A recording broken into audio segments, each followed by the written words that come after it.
Ever have enough time to play it all?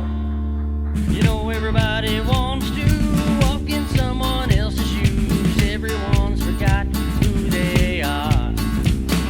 Such a crime to waste his time away. Hello, welcome again to Otter Creek and Rio Grande, where I've had another shakeup in the scheduling and format of the channel and what's going on with the build of the railroad itself.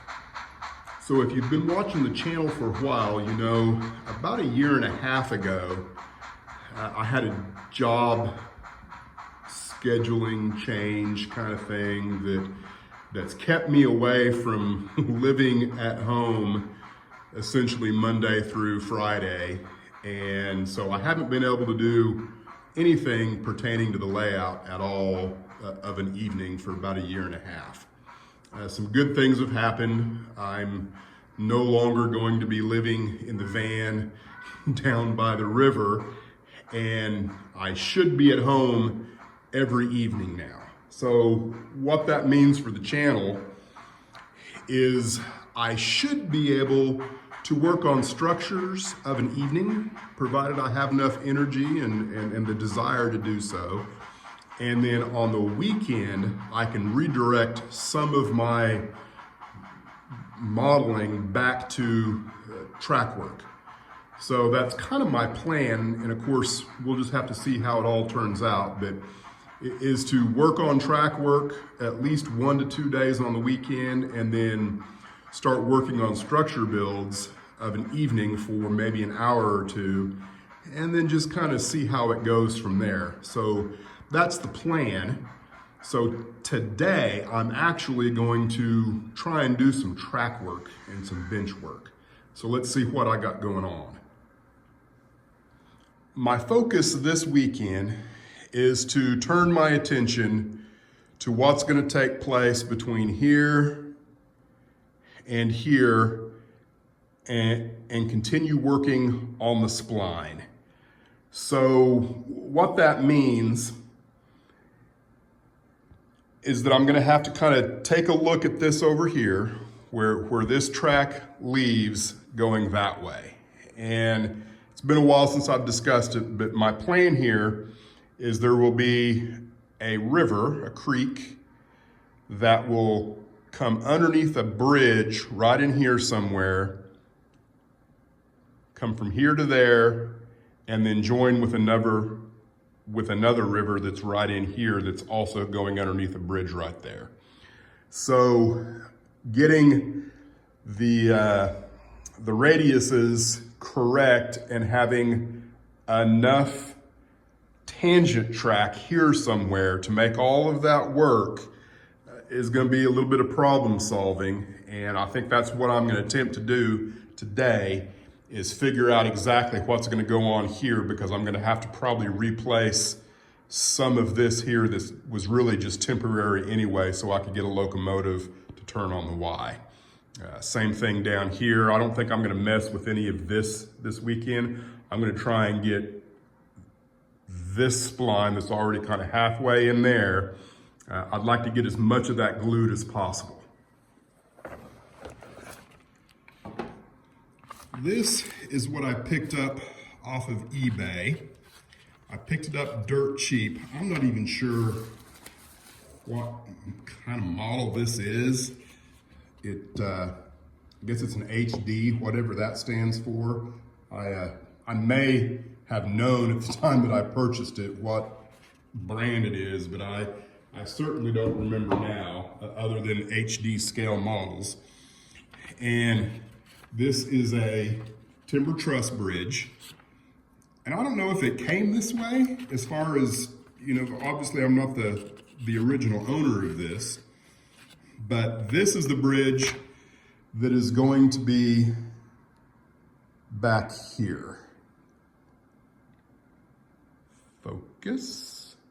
And of course, the way this track is leaving, where the cork area is back here, it's not the correct alignment for how the spline is going to work. So that's what I'm up against first, is getting the radius of a curve there, a known radius, and then a tangent that will be equal to the length needed for the structure of this. And I'm thinking that, you know, whatever this ends up being, it looks, you know, like, I don't know, 8 inches to 10 inches, give or take. A tangent track that will sit in there like that. And then from there, hopefully having the radiuses going into this curve won't be so severe that will cause many problems. So that's the problem that I'm facing this weekend, and what I'm gonna try and figure out whether or not it's all gonna work.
Okay, you can see what I'm trying to do here, and that's just plan for how this is going to work and where this bridge is going to be, and how am I going to get it butted up to what's already there.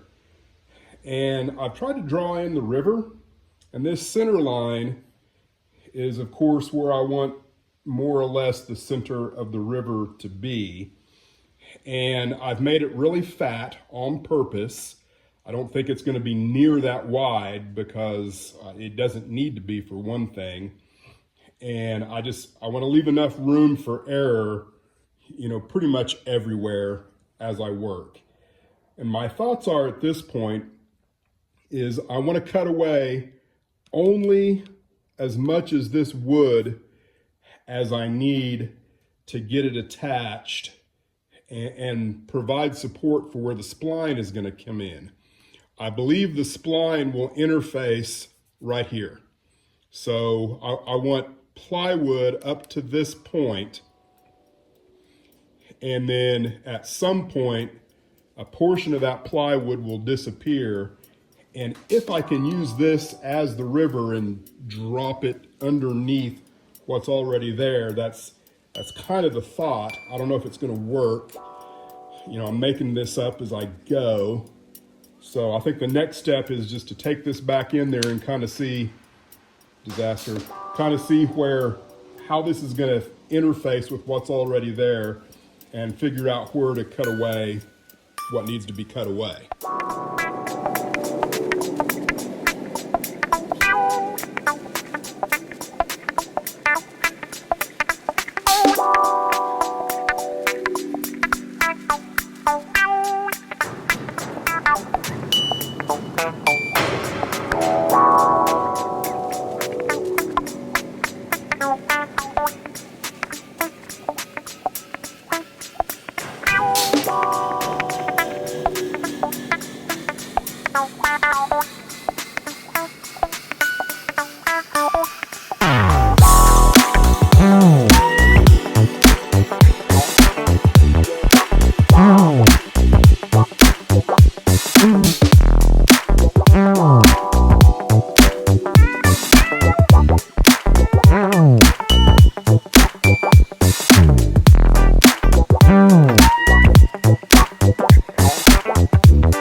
Ready to start gluing spline together, and I thought I'd try and explain a little bit of the method of my madness.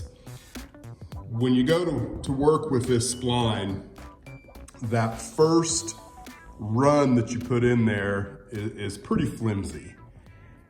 And then whenever you add another piece to it, you know, like a 6 or 8 inch overlap there, it tends to kind of distort the radius of your curve, and sometimes you end up with, you know, a radius maybe that you don't want. So a strategy for kind of helping with that is to add other pieces that are shorter, kind of as a temporary way of keeping things in place until you can glue.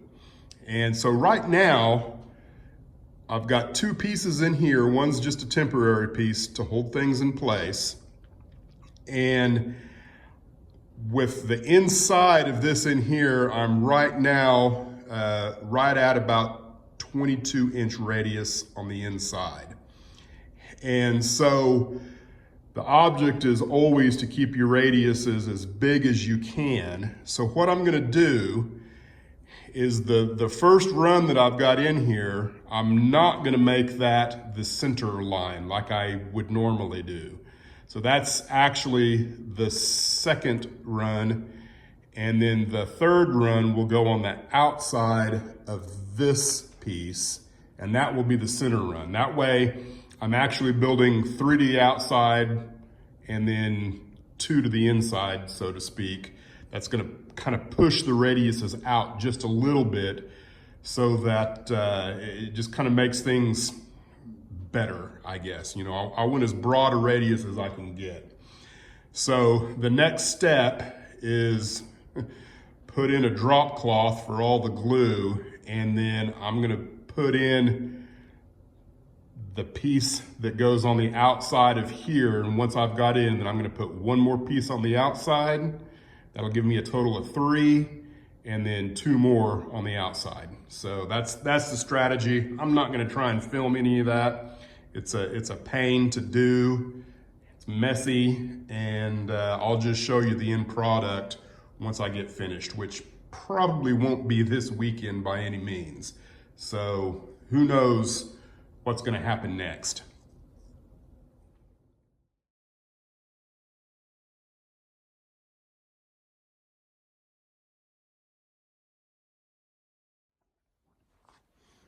All right, the lower inside loop is complete.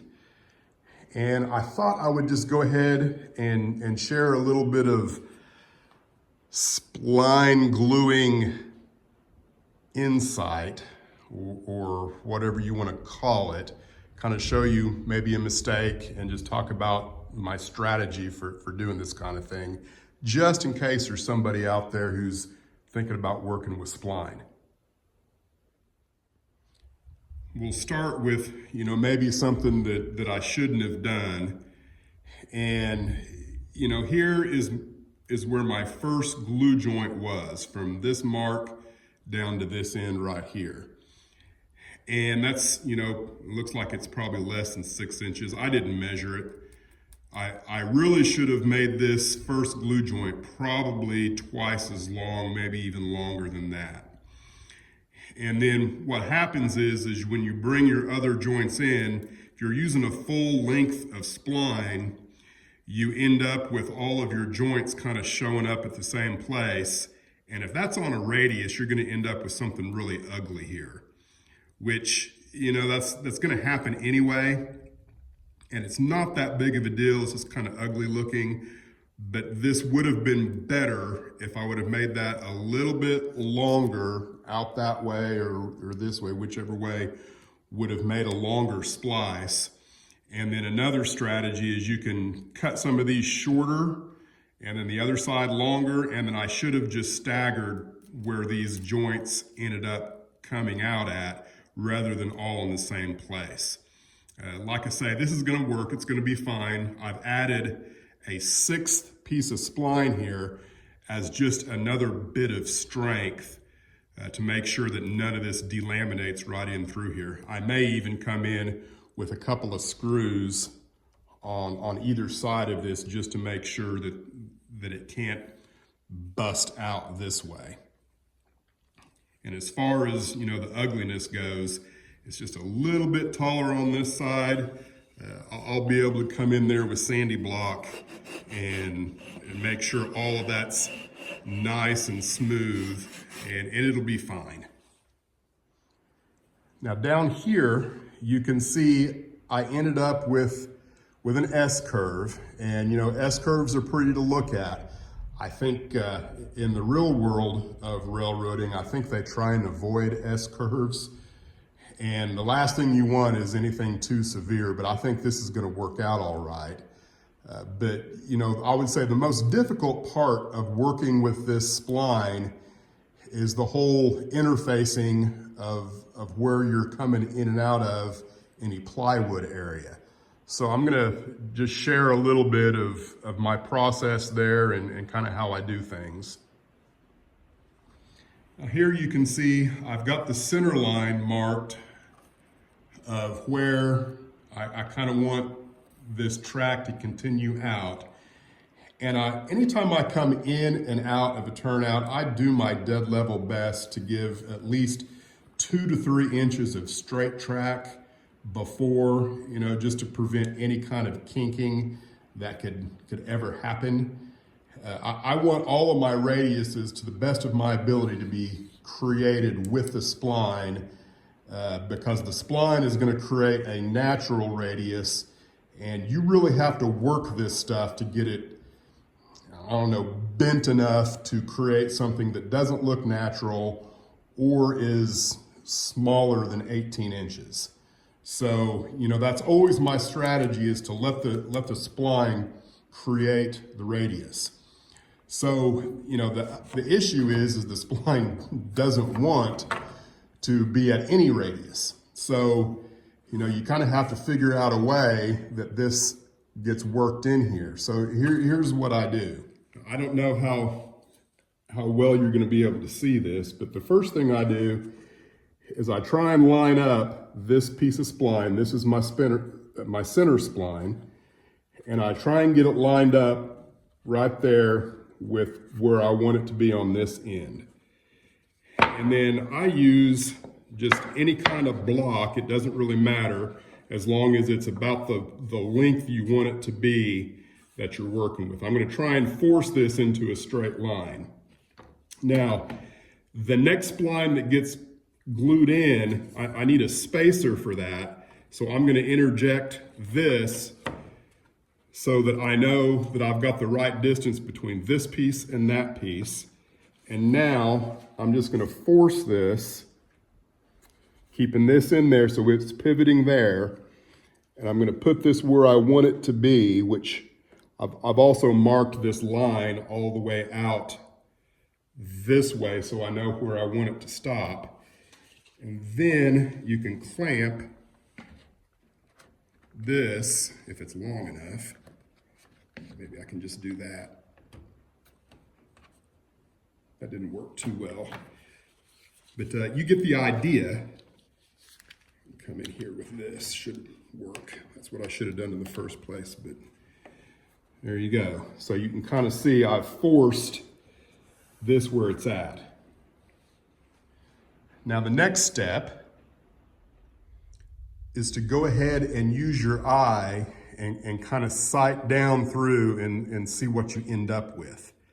Now I've got a pretty good S curve there. I don't know that I really like that, you know, because I'm gonna have to use some of this as a switch lead if I'm working on the south end of the yard here. If I'm gonna work any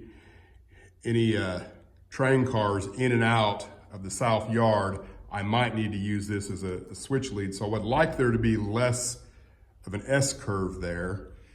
And let's see. Right now it's broader than a 24-inch radius. So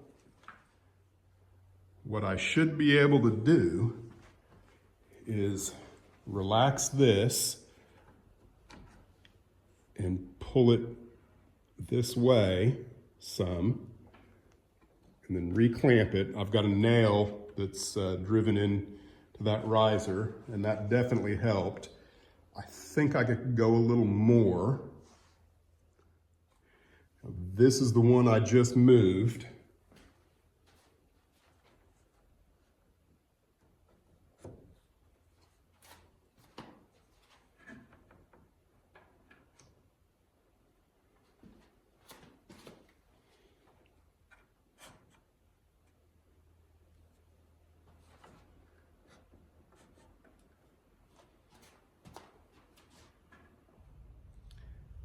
Now, it looks to me like I've got quite a bit less of an S-curve through there, and I think that will work. The only other thing left to do is to kind of check the radiuses over here.